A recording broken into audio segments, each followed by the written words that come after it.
നമ്മുടെ ഭക്ഷണത്തിൽ നമ്മുടെ ശീലങ്ങൾക്കനുസരിച്ചാണല്ലോ അസുഖങ്ങൾ വരുന്നതും മാറുന്നതും ഒക്കെ. അപ്പോൾ ഒരു കുഞ്ഞ് ജനിച്ചു കഴിഞ്ഞതും നല്ല രീതിക്ക് ആഹാരം കഴിച്ച് തുടങ്ങുന്ന ഒരു സമയം വരെ, അതായത് ഒരു മനുഷ്യൻ ആരോഗ്യവാനായിട്ടിരിക്കണമെങ്കിൽ എന്തൊക്കെ ഭക്ഷണ ക്രമങ്ങൾ കൊണ്ടുവരേണ്ടതുണ്ട് ലൈഫിൽ?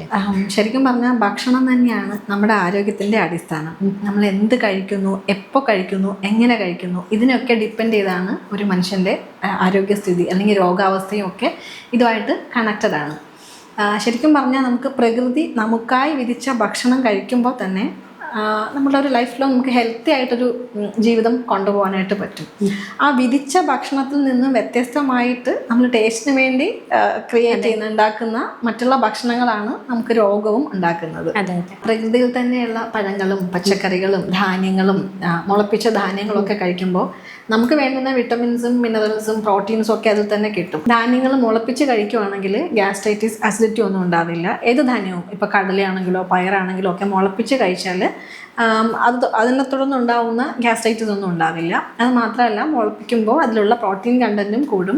പിന്നെ നമുക്ക് നാച്ചുറലായിട്ട് ഇത്രയും സോഴ്സ് ഉള്ളപ്പോൾ പുറമേയുള്ള മീറ്റും അതുപോലെ പ്രോട്ടീൻ പൗഡറിനെയൊന്നും ആശ്രയിക്കേണ്ട ആവശ്യം വരില്ല.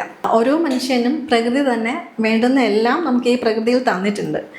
എല്ലാ വിറ്റമിൻസും എല്ലാ പ്രോട്ടീൻസും നമുക്ക് കിട്ടിയിട്ടുണ്ട്. അപ്പോൾ അത് വേണ്ട വിധത്തിൽ ഉപയോഗിക്കുകയാണെങ്കിൽ ആർട്ടിഫിഷ്യലായിട്ടുള്ള ഫുഡ് ഐറ്റംസ് ഒഴിവാക്കാനും ഹെൽത്തി ആയിട്ടൊരു ലൈഫ് സ്റ്റൈൽ മെയിൻറ്റെയിൻ ചെയ്യാനും സാധിക്കും. അതുപോലെ പ്രോസസ്ഡ് ഫുഡും ജങ്ക് ഫുഡ്, പിന്നെ ഷുഗർ, സോൾട്ട്, ഓയിലൊക്കെ അമിതമായിട്ടുള്ള ഫുഡ് കഴിക്കുമ്പോഴാണ് നമ്മുടെ ഡയബറ്റീസ്, BP, PCOD, ഒബേസ്, അമിതവണ്ണം, കാർഡിയാക് പ്രോബ്ലം ഒക്കെ ഇതുപോലുള്ള ലൈഫ് സ്റ്റൈൽ ഡിസീസ് ഉണ്ടാകുന്നത് മെയിനായിട്ടും നമ്മുടെ ഭക്ഷണ രീതിയിൽ നിന്നാണ്. ഭക്ഷണത്തിൻ്റെ ഒരു വ്യത്യാസം വരുമ്പോൾ നമ്മുടെ മെറ്റബോളിസം ചേഞ്ച് ആവുകയും ഈ പറഞ്ഞ ലൈഫ് സ്റ്റൈൽ ഡിസീസ് വരികയും ചെയ്യും. അപ്പോൾ അതിനൊക്കെ ഒരു പരിഹാരം, ഇപ്പോൾ ഒരു ഡയബറ്റീസ് വരികയാണെങ്കിൽ അല്ലെങ്കിൽ ഒരു ബ്ലഡ് പ്രഷർ വരികയാണെങ്കിൽ പെട്ടെന്ന് നമ്മളൊരു മരുന്നിനെ ആശ്രയിക്കാതെ നമ്മുടെ ഒരു ലൈഫ് സ്റ്റൈൽ കറക്റ്റ് ചെയ്ത് അതിനെ കൺട്രോൾ ചെയ്യുകയാണെങ്കിൽ നമുക്ക് ജീവിത അവസാനം വരെ മരുന്നില്ലാതെ ഹെൽത്തി ആയിട്ട് ജീവിക്കാൻ സാധിക്കും.